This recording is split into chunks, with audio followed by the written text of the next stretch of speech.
Excellent. It seems to be working. Cool.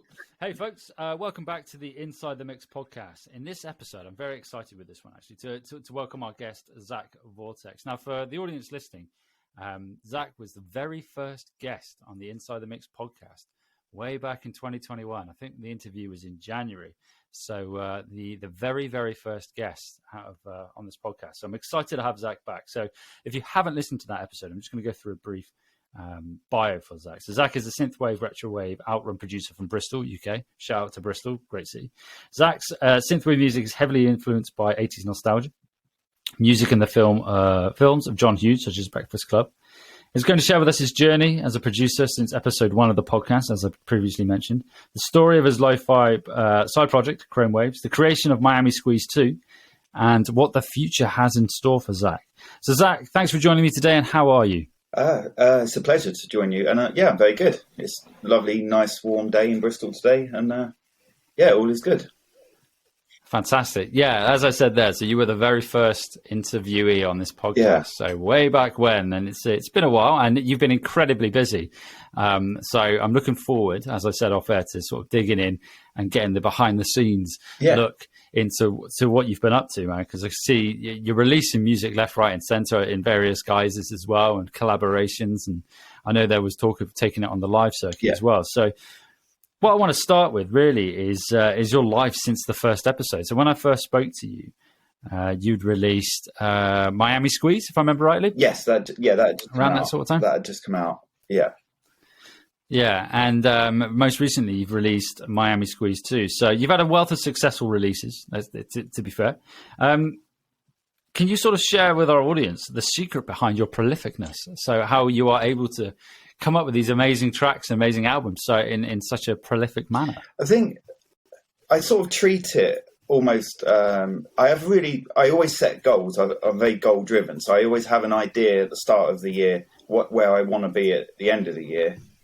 And when it comes to sort of the creativity, that sort of comes in peaks and troughs. So so when I'm feeling very creative, like at the moment I'm working on my next album, it just seems to be clicking. I don't know if you find the same. So I'm just doing as much as I can whilst it's like this until the worst happens and I go on a bit of a break of nothing sounding quite how I want it. But then I just don't sleep. So I choose not to sleep and do music. But and that's not true. But I've got 2 kids as well. Obviously married, so I have a lot of sort of and a job like most people. So I don't have a lot of spare time, but when the sort of kids are in bed, I spend a lot of my time. As I say, I treat it almost like a job. So I either spend a lot of the time creating music, or if I'm not doing that, I'm creating assets for social media or sort of some sort of marketing campaign or marketing collateral of some description. So behind the scenes, even when I'm not making music, I'm sort of doing something creative around the Zach Vortex brand, if you want to call it that. Yeah, it's interesting. I like the idea of the peaks and troughs, because it's something I certainly experience. And you've got to sort of strike while the iron is hot, haven't you? Yeah. When you have those creative ideas and those creative juices flowing, you just got to go for it and get in there. So when that does happen, if you do go through an extended period of time where you're in a trough, do you have a tool or a tactic to get you out of said trough? To be honest, the tool or the tactic was Chrome Waves.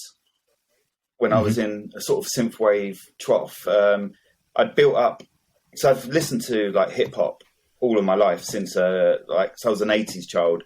I grew up listening to sort of 90s hip hop and always sort of dabbled a little bit in beat making. And I found like when I sort of wasn't feeling too creative, synthwave or too inspired, that's how Chrome Wave started. I just started revisiting some of those sort of old beats I'd put together over the last, 10 years or maybe more, and found that seemed to form into songs pretty easily for me. So now I've created a bit of a backlog of tracks there, which is good. But now I'm sort of doing the same with Zach Vortex. So Chrome Waves, I'm not writing any more for Chrome Waves, but I am sort of really in a sort of flow at the moment for Zach Vortex. Yeah, amazing. So I think I saw, correct me if I'm wrong, but I saw a post saying Miami Squeeze 3.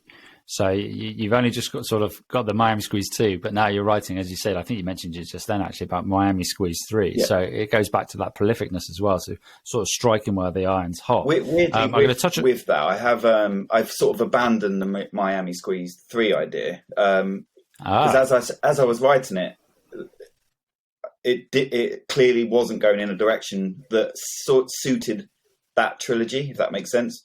So therefore, I've sort of decided to make it completely standalone, more of a sort of your traditional Dreamwave type of project, because that just seemed to be the way the creativity went, and it made no sense trying to shoehorn it as part of that trilogy. Yeah, that does make sense, and perfect sense, really, doesn't it? Not to try and.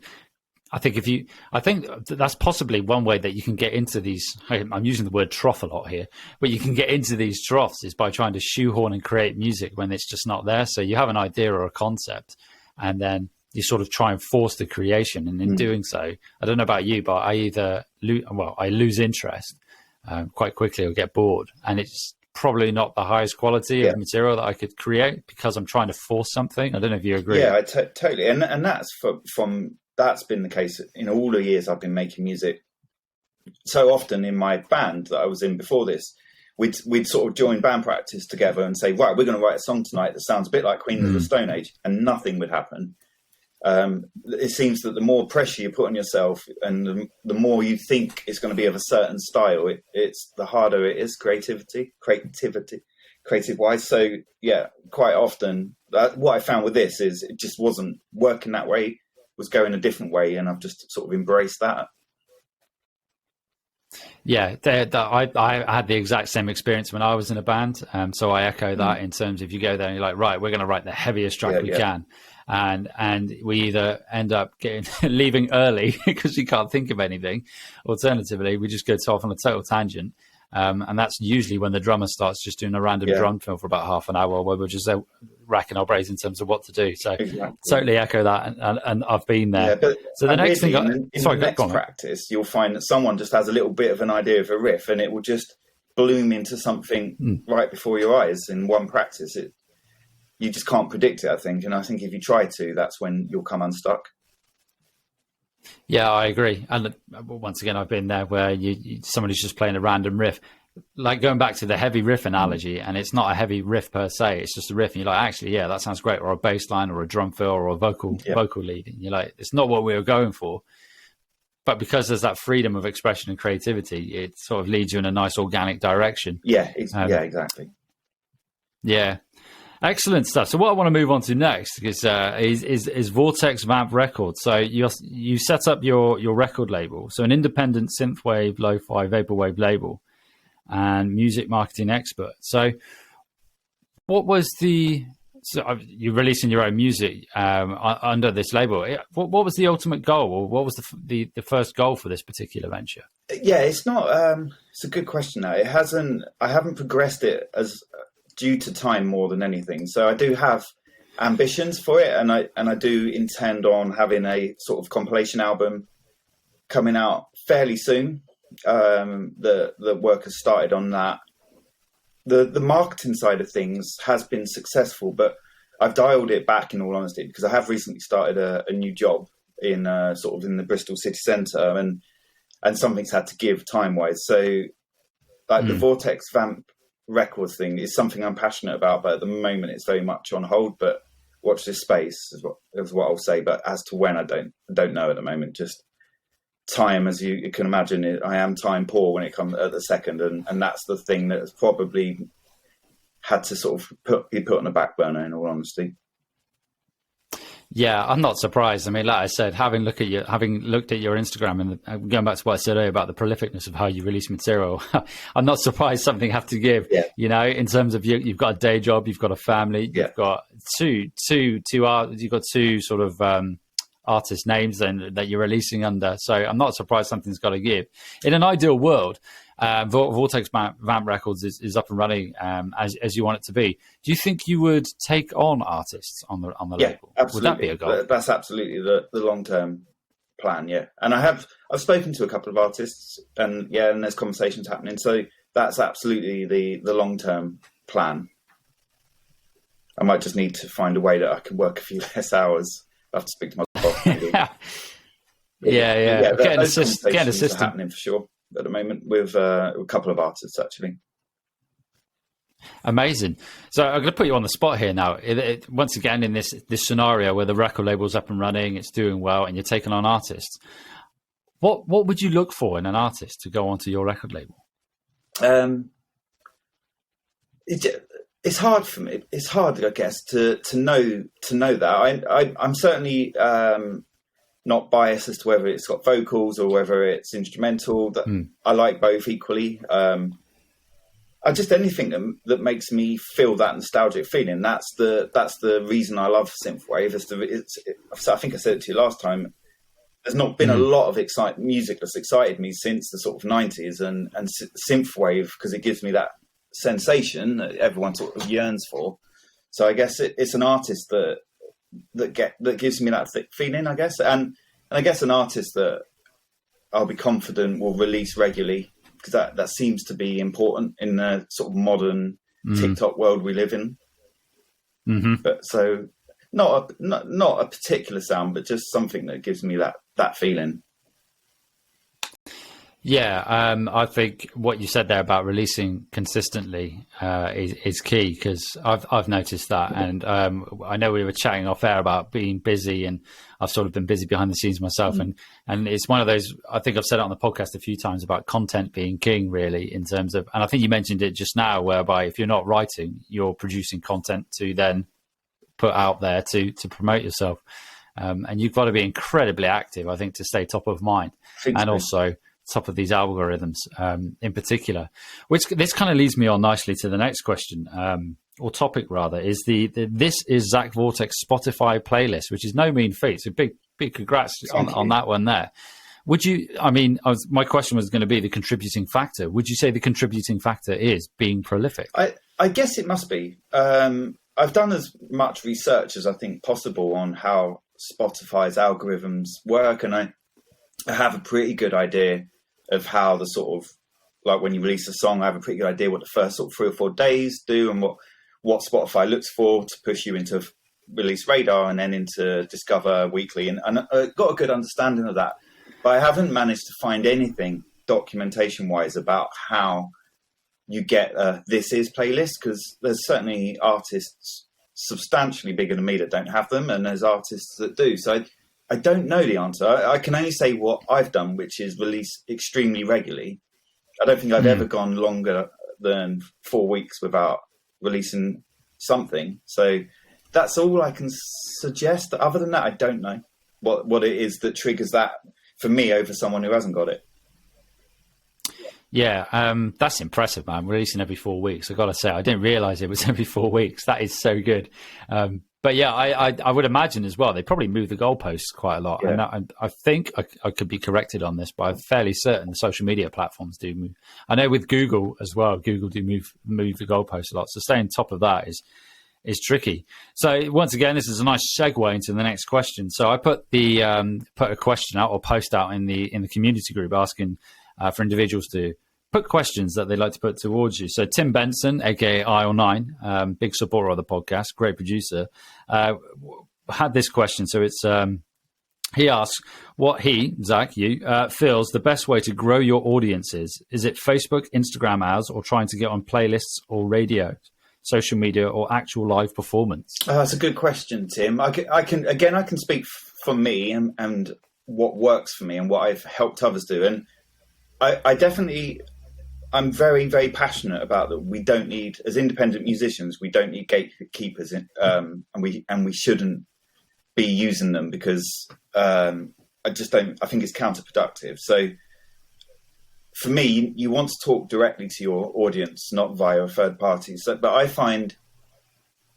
I do find sort of Facebook, Instagram ads are a very effective way to, as long as they're created as conversion ads and not what they call link click ads, they don't really yield any results as I've ever found. But if you do a conversion ad that sort of runs to a landing page, I use ToneDem. That works extremely well because you can embed your pixel in there.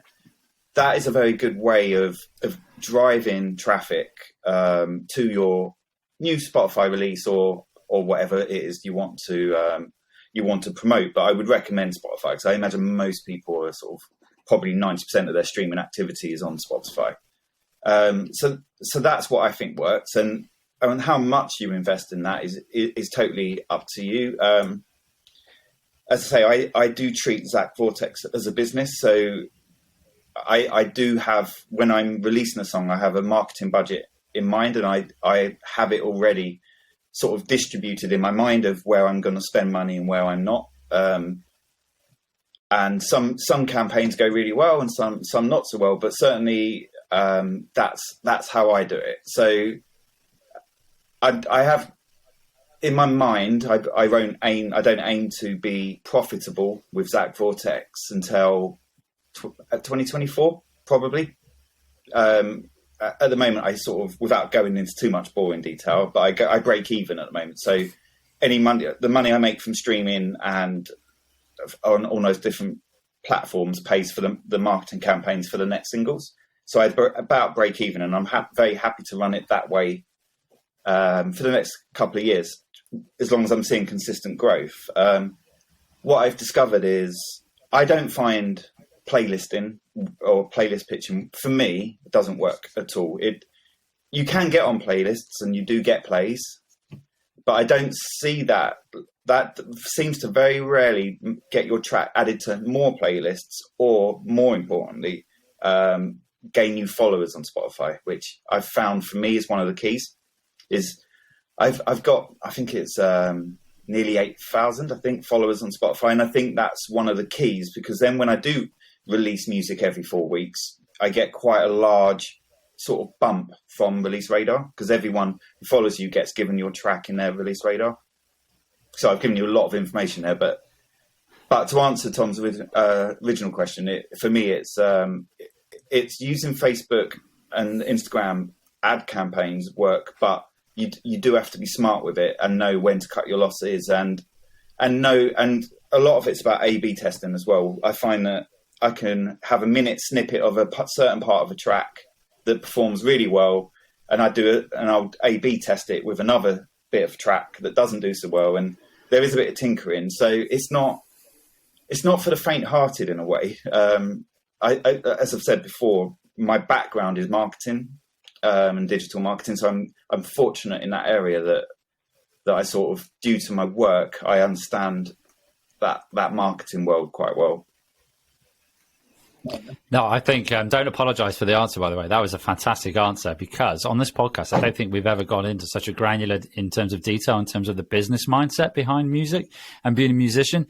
More often than not, it's more to do with the creative aspect of it. But I love the idea that you're treating it as a business, and you've got this business plan and almost like business model, and you forecast when you're going to start to be profitable and you're breaking even. Yeah. And I love the idea of the campaign plan as well. Because I do something very similar myself. I A/B test with content, yeah. And I've done it with social media. And I think by having that plan, it also helps focus your mind. Because I know when I started out being in a band years ago, and probably when I started out doing music and when I did it solo, a lot of the time I was throwing darts, basically at a proverbial wall, and seeing like, okay, it was shots in the dark in terms of what I was doing. I'll try this week, I'll try that this week, and see what happens, without any real consistency. And I think having that plan and sticking to it as well, and riding it out for a bit before you pull the plug on something, and specifically with social media marketing as well, in terms of Instagram and Facebook. I think one technique I read up and I tried recently was, I don't know if you've ever heard of it, the $1 a day Facebook ad. I don't know if you've ever heard of that one. I have, before. yeah. I don't know. I can imagine what the premise is, but yeah, I mean, I've not got to go into great details for the audience on this one, because I think you could probably chat about it for the next half hour, 45 minutes. But that was one example of how I tried something, gave it a bit of time, it didn't work, so I sort of knocked it on the head and moved on to something else. Yeah. I'm sure it would work if I had the content to go with it. But as you mentioned earlier, it's all about time, isn't it? But no, I really like that idea of the way you see Zach Vortex. And I think the success you're having is sort of like testament to your plan, really. I mean, the way you've planned it is amazing. And hopefully the audience listening will take bits of this and actually think, you know what, if I start to implement these these campaign models Yeah. and these ideas, and have a more of a strict flow of what they're doing. Hopefully it will turn into some form of success. Well, yeah, because when we first spoke, hopefully my wife never watches this, but I wasted hundreds, if not thousands of pounds on trying on what they call it, snake oil salesman that's saying, invest here, we'll give you a playlist push, I think one of them's called, and so if I can help anyone not waste that money like I did, then great. And like I say, some of those things do have a very temporary benefit, but I didn't see any long-term growth from investing in things like playlist promoting and that type of thing. I think more often than not, that type of marketing will cause you more trouble than it's worth, in all honesty. Yeah, I would agree. I think I went down that route way back in the beginning, very much like you, probably around the same sort of time. And I got my fingers burnt on that, so I just never did it again. I was just like, you know what, I'm gonna do things the right way. Maybe is the wrong way of putting it, because I don't know what the right way is, but I certainly wouldn't go down that route again. And I still now, I don't know about, I imagine you get this a lot with Instagram and in email as well, playlist pluggers just constantly bombarding me saying X, Y, Z about my I haven't had enough streams, I should have more, I can help you out and do this and this. And it's relentless. It is relentless, the amount of people or organized or bots, I guess they are really, just contacting you. And it's got to be the rule of attrition. At some point, somebody's going to say yes. And I guess I guess it works for them. Which is sad, because a lot of money is wasted. Yeah, it must occasionally work for them, I guess. But the last thing I would say on it, that I've spoken to friends about, and I have, when I am doing Vortex Vamp, I have helped and created campaigns for others. I've got a few clients across the world, and the one thing that I've always been really careful about, making sure that they understand, is to do it, I think, properly, and you won't get overnight results. So you're not going to suddenly get thousands of streams if you're doing a sort of direct marketing campaign. It's going to be a slow and gradual, but it sort of snowballs. It gets bigger and bigger and bigger. But it does take time. And I know clients I've worked with, if I call them now, or artists, have been disappointed that they've not suddenly got 1,000 followers overnight. But it definitely won't happen that way. Unless, some artists will. I'm sure some will release something that will go mega on something like TikTok. But I think in general, it's slow and steady to do it properly, in my opinion. I agree. I totally agree with that. And I think I've always said, like, slow and steady wins the race, and consistency. And I read a book, or rather I listened to an audio book, which was The Compound Effect. And I got this from another business podcast. And the idea was that every day you do something that contributes to the growth of whatever it is you're doing.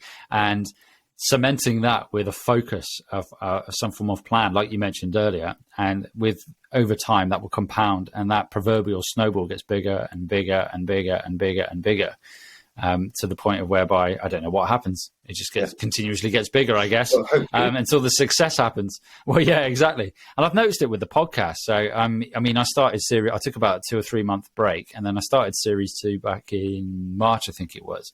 And we were running I was getting regular downloads, and it was somewhere between, I think it was like something like 15 to 20 downloads a week. Oh, great. And now just via being consistently releasing. And in the last month, it's me, moved to a weekly podcast, and I now know it's in 70, 80 downloads a week, fantastic. And it's getting more. Yeah, it's amazing. And it's also testament to the listeners as well, and those who've been on the podcast, sharing it, which is amazing. But it's growing, and it's that compound effect. I didn't know what was going to happen when I started. When I interviewed you way back when, I honestly didn't know, would anybody listen?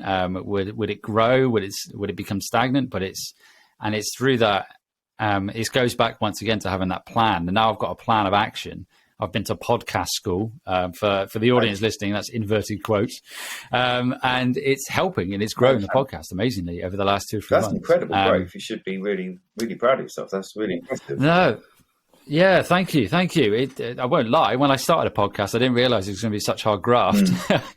but it is great. I get to chat to all sorts of people like yourself all over the world and whatnot, and learn a lot. And the growth, by the time this comes out, I'm hoping, fingers crossed, that we'll be at the stage whereby within the first 30 days, we're getting 100 downloads on a new episode, that sounds great. Which that is the goal. And that will put the podcast at in the top 50% of podcasts on the internet. Oh, wow. I think it is. That's amazing.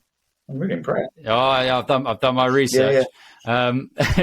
Much like you earlier when you said about how you went and did your research in terms of how to grow on Spotify. I think what you've said and what I've just said then is testament to just due diligence, I think. Yeah, absolutely. And to your point earlier about having a plan, again, another piece of advice from what has worked for me is I've got now I use DistroKid like a lot of people do to put music on streaming platforms. So I've got a release scheduled every 4 weeks up until February, I think, at the moment. Oof. Wow. So I'm sort of laser focused on what that looks like for the next few months ahead, which is how I like to operate if I can.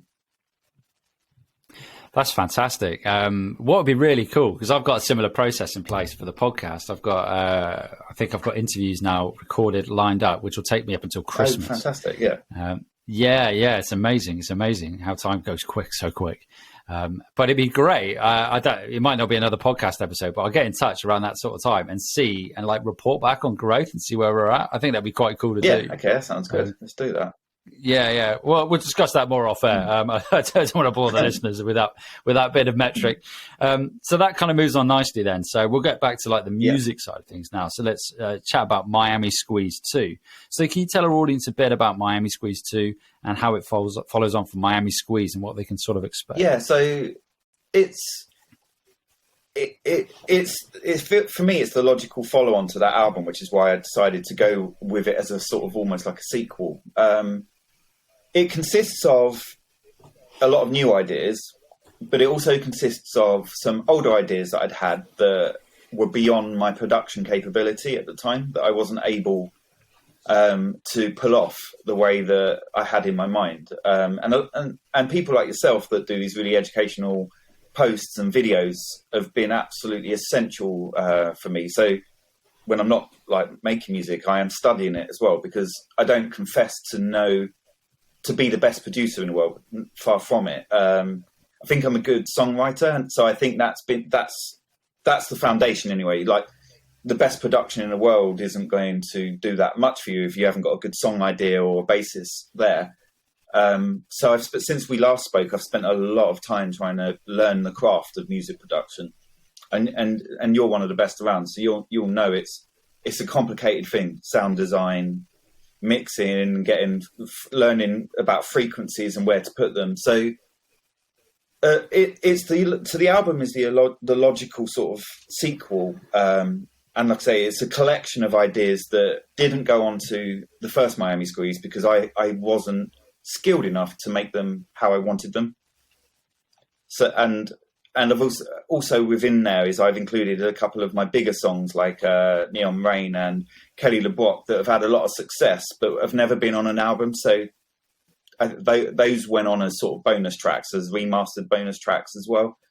And the take up on Bandcamp has been absolutely mind blowing. I don't know how and why it's been the way it has been, but it's certainly a nice problem to have.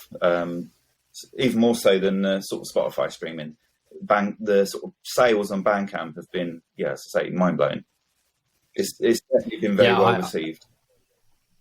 I was going to say, I've seen them, mate. I've seen when you've posted on Instagram and when you with the updates. I'm like, wow. I mean, absolutely smashing it on Bandcamp. Yeah. It's been in the top 8 synthwave albums. I think solidly since it released a few months ago. It's never dropped out. It's incredible. I don't know why, but I'm really happy it's happened. No, you should be, mate. It's well deserved, and thank you for the shout out earlier when you mentioned about production videos. That's much appreciated. It's quite a new venture for me. Well, you talk with regards to sidechaining, so you'll hear more of that on my next. I haven't done too much of that type of thing, so I've been messing around with that after watching one of your posts recently about that. Oh, mate, I love sidechaining. I've got a release coming out on Tuesday, the 28th of June, and there's sidechaining all over the place. And I just went, I went to town on it. I was just like, you know what? This is going to be an EDM track with a load of sidechaining. But no, I'm a big advocate of that. So, audience listening, go and check out my, I think it's episode 32, I think. But you'll see it. It says sidechaining in there. What do you think is the biggest development in your production sort of skill set that has helped you go to the next level in terms of those songs that you mentioned that you thought you didn't have the requisite skills at the time, but you do now? What was the biggest development? EQing, without a doubt. Realizing it's a lot more complicated and essential than I think I'd given it credit for in my first couple of releases. So really researching, listening to the greats, finding out, not just in synthwave as well. I've watched a lot of videos of producers that worked on Blur's records, Oasis records, or dance records, just understanding their approach to the sub bass against the kick and like the sort of mid ranges with the pads, just learning more and more. And I don't think you ever learn it all, but it's definitely been in the EQing and learning the importance of that. Like, I don't confess to be an expert there, but I think if you listen to the next album that's coming out, that's going to be called Payback, that you'll see a big jump in the sound and mix quality from, say, Miami Squeeze. There's a significant difference in the sort of EQing that I've been doing. Yeah, EQ is massive. And I think I went through a similar thing a few years back. And then because frequency balancing, I think 2 or 3 years ago, was where I was kind of like, I need to develop this. And I think if you listen to releases I probably did years ago compared to what they are now, like you said, you go away and you learn. You never master everything. No. You never do with music and music engineering and production. But EQ is huge. Yeah. Do you use mid-side EQ at all? I don't know what that is, so no. No, that's all right. No worries. I just wondered. You've got a video coming out of that. Well, this is it. I'd like to say that was a really, really good plug for me, but it's not. That was just off the cuff. But I am now going to make a note of it. I'm leaning over here in mid-side EQ. But as soon as we stop talking, I'll look that up. So, but yeah, it's just the reason I've sort of revisited ideas is because they sounded too muddy, the mixes before, and I was like, that's just not how it's meant to sound. And having watched videos about the better low frequencies for sub bass and where your kick fits in that has just made all the world of difference, which is why I've been able to revisit them and probably why they've been accepted so well on Miami Squeeze 2. Yeah, it's huge. I think frequency juggling and balancing those frequencies is massive. Specific, quite obviously across the whole frequency spectrum, but in the low end, I think that's where you can lose a track a lot, where you've got so many things going on. You've got your bass, your kick, you might have a low sort of synth ARP or something like that. And if they're all competing for space, you just have this incredible spike in this boxy and this boominess. And audience listening, I think, echoing what Zach said there about EQ, understanding EQ is paramount, I think, to a successful production, and then maybe compression there afterwards. But it's a good shout, compression. I've invested in more in compressors as well. There's I've got a couple of Waves compressors that seem just to work well with me. Sometimes I quite like their presets as well. I don't know if presets is a dirty word to a pro like you, but sometimes I can use them as a start and tweak them. But certainly compression is another area where I've definitely invested a lot of my time. No, I'm all for presets, mate. I mean, I've got I'm doing like minute long behind the scenes of my latest track, and in 3 of those I talk about presets and how I had this preset sound and I just went in and tweaked it. And I think it goes back to what you said earlier about gatekeepers, and I think there are in audio engineering and production, there are gatekeepers. And as soon as you mention the word preset to them, they'll just immediately like just shut you down. And I mean, there's no harm in it. I don't see this. Why reinvent the wheel if it already exists? Yeah. You know, why make your life more difficult? Somebody's created this to help you. Why not use it? That's my thought process. No, I totally agree. Specifically, with VSDs when it comes to compression or EQ, or if you're using a synth emulation, if somebody's already created the sound, just go in and tweak it. Yeah, I just don't understand why you would shut that down. It's crazy. I think I've said to people before when I've had conversations about that you're using like VSTs and not real analog hardware and stuff like that. And if your goal is to impress your peers, then fantastic, go for it. Invest thousands of pounds in those synthesizers. I would never knock you for it. And if I had the money, I would do the same. But you need to, again, think about who is the end audience. Will they care and will they know? Mm-hmm. And that goes back to what I've said. I still think the key, though, is the song structure, song development, and designing music and layering that just goes well together. Song structure. I think learning those crafts is the first thing to learn for sure. Because without that basis, all the EQing in the world and all the compression in the world isn't going to make it a great track. It just make it a really well produced bad track. Yeah, very true. And I think going back to your story about Bandcamp success and Spotify, I cannot imagine your listeners have got in and thought, or potential listeners have got in and thought and investigated whether or not you use analog or virtual synths.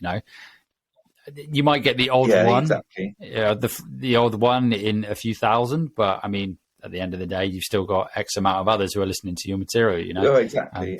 And when it comes to taking Zach Vortex on the road, and I know we'll talk about that later, whatever that looks like, I don't know if you can see him here, I do have analog hardware, and I do use it for live rehearsals. But for me, and I have recorded, there is a track on Miami Squeeze 2 called Always Remember Me that's all done with analog synths. Other than the drums, everything else is analog recorded in. And that's a pain, if I'm honest. Because you don't have any of the benefits of being able to just move notes around. You've got to then, even if you're using MIDI with your analog, you've then got to re-record it again with the new MIDI notes. And no, not for me. I think I read Time Cop said something similar the other day, but when it comes to me recording in a DAW, I'm going to use VSTs. Yeah, I'm with you there. Like you said, I mean, if I could have a room full of vintage synths, I totally would. But what I'd end up doing is just probably spending a day tinkering on them and not actually record anything. Yeah. And then go to my laptop or my desktop, whatever it is I'm using, and actually just use the emulations I have because it's easier and it's my workflow and it's what I'm used exactly. To. But no. I wouldn't knock anyone though. I know there's a guy called Morpheus. No. I think that's how you say it, Morpheus. He's got a lot of analog equipment and it sounds awesome, and he's a fantastic producer. Yep.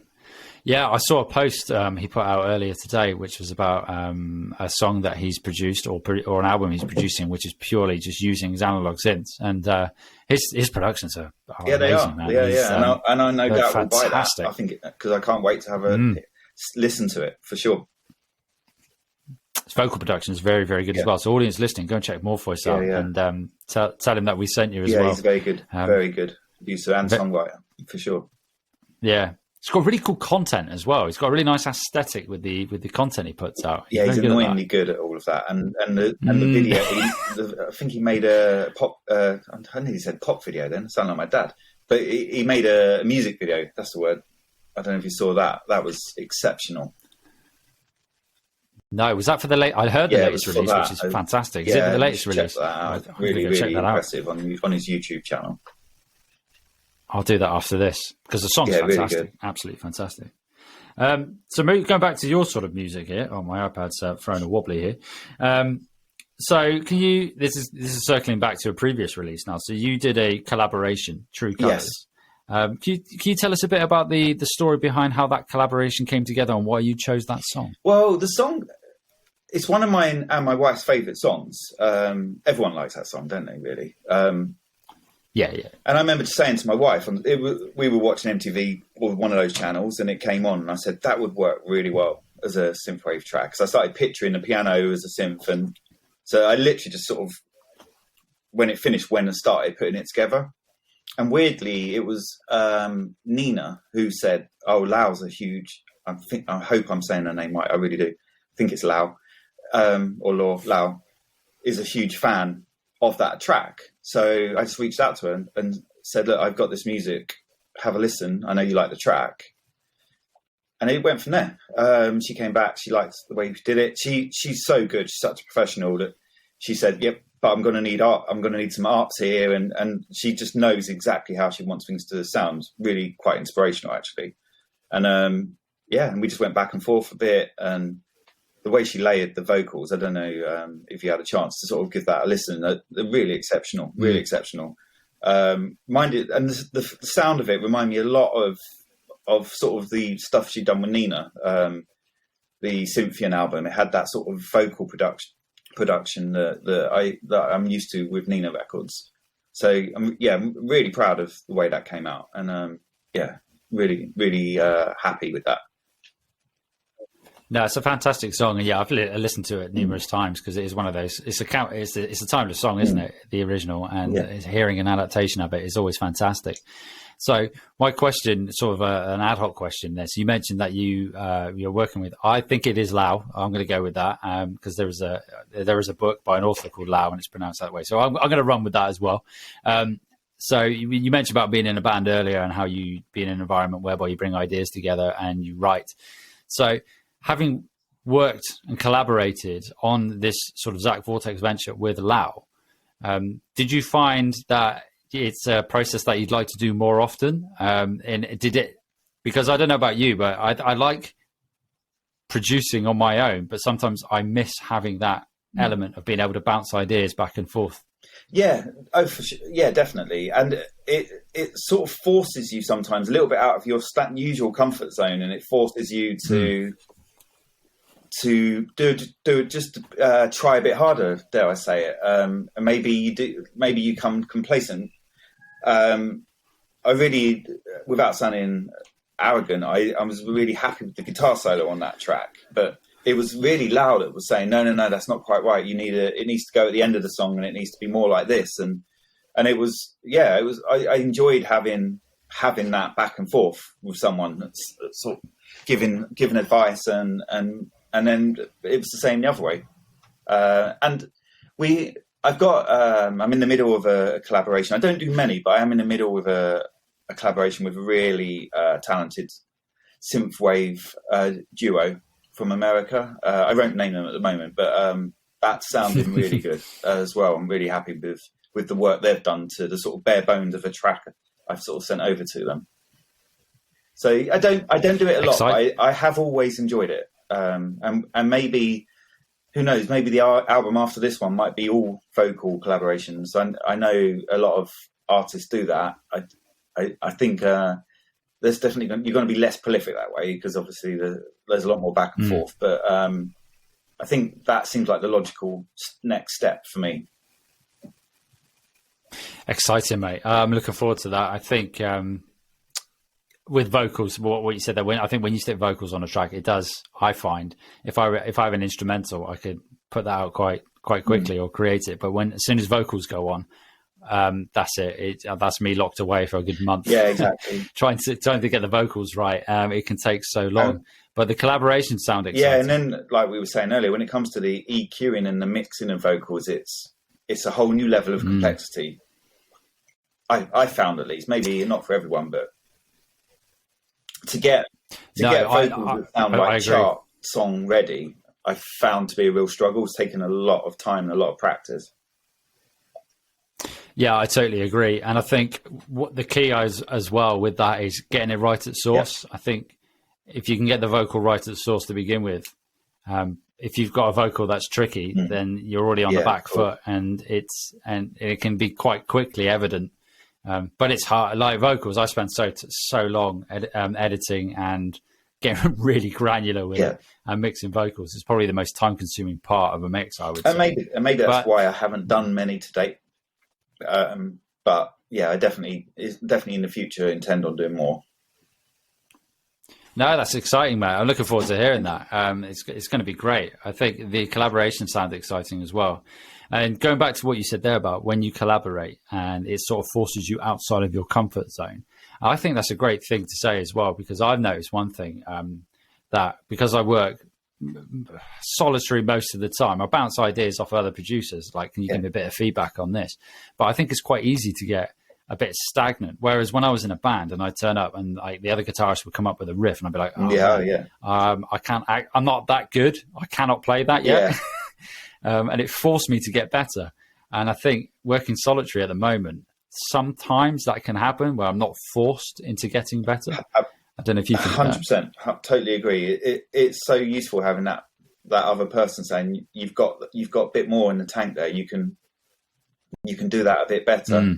And also with sort of song structure and stuff like that, because sometimes you can, because like you say, I work quite insular as well, and sometimes you find, hang on a minute, I'm just doing sort of Zach Vortex by numbers at the moment. I'm doing intro, like bridge, drop.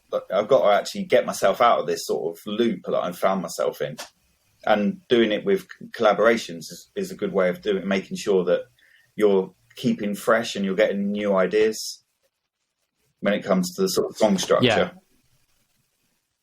Yeah, most definitely. I had a similar situation recently. I sent a track off to a producer called Rocco Destre who checked out what I was doing. And he said exactly what you said there. He's like, Mark, it sounds really, really good, but I think you've got it in the tank. I think those were his words, to take it just that bit higher. And you need that, I think, sometimes. Otherwise, I would have just been like, yeah, that's it. That'll Exactly. do. I'll tick that one off and move on. But I think the great thing about synthwave, retrowave, outrun, and the whole synth ethos is the collaborative aspect of it, not just in terms of music, but also in terms of like networking and sharing of content. And I say it on every episode, and I think it's just amazing the amount of support you can get and the lack of gatekeepers as well, in a good way. Oh yeah, because I went to see Ollie Ride in London. I think it was just the end of last year. Was it early this year? I can't remember now.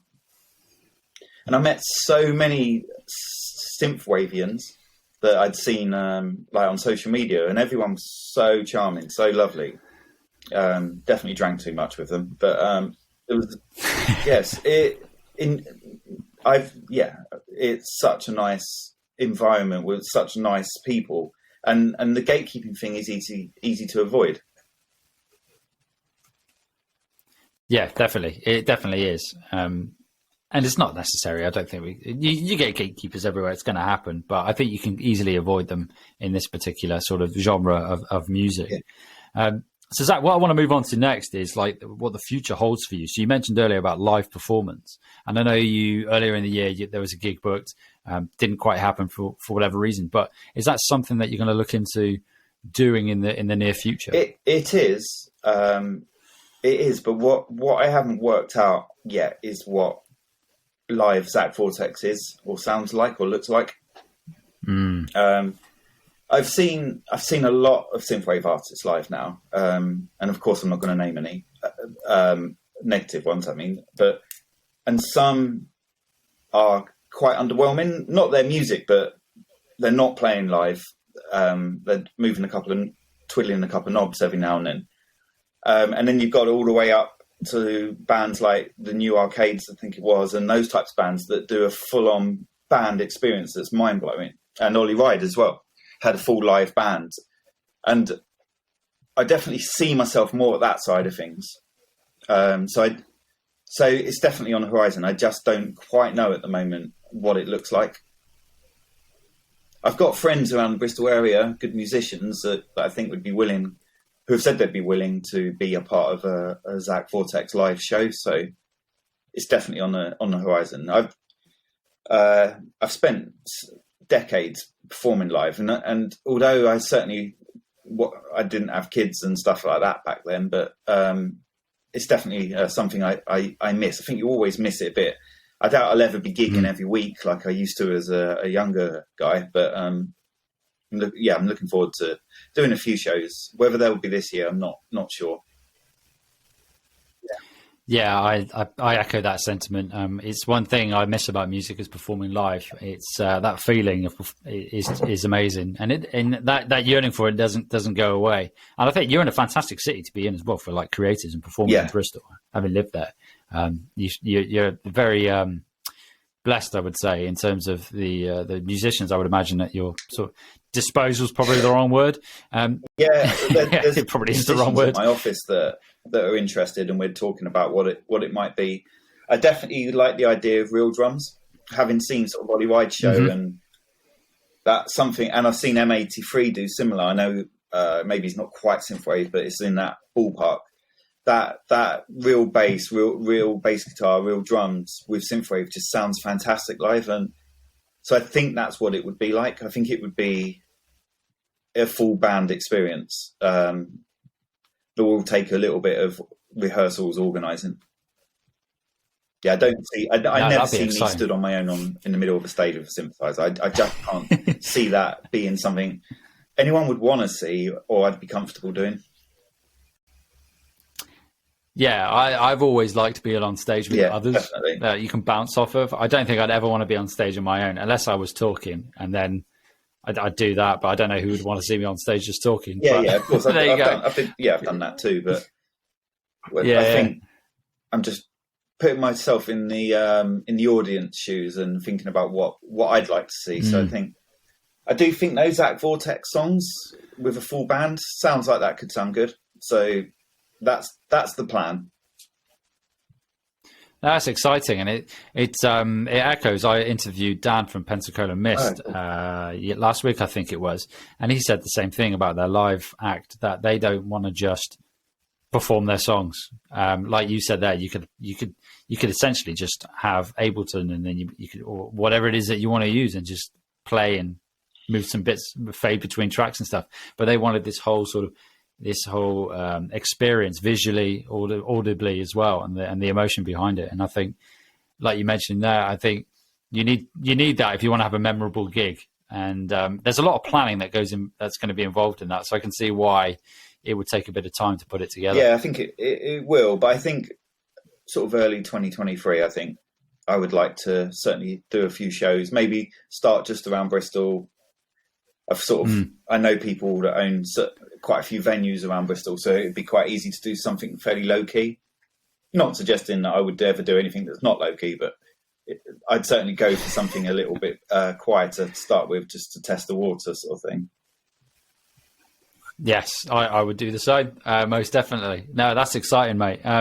So, Zach, we're coming to the awards, the end of the interview now. So where can our audience find you online if they haven't found you already? So if you go to vortexvamprecords.co.uk, there's links there to Zach Vortex and Chrome Waves and merch and music and everything else. But yeah, Zach Vortex is on Bandcamp, Instagram, all the Twitter, all the usual type of places, really. Fantastic. And what I'll do is I'll put the links to those in the show notes as well for the audience to go and check out. So, mate, it's been great chatting to you again. As I said, you were the very first, way back when this podcast started. So it's great to have you back on, man. And the success that I've seen over the last year, probably 14 months or so, has been amazing. It's testament to your hard work. I think what you've provided the audience today with your behind the scenes sort of knowledge and just tips and tricks that they can use in terms of their releases is going to prove invaluable. Big thank you for joining me today. It's been a pleasure, Mark, as always. Ace, mate. Well, I'll speak to you soon, and enjoy the rest of your Thank you. Speak soon. Cheers, bud. Bye.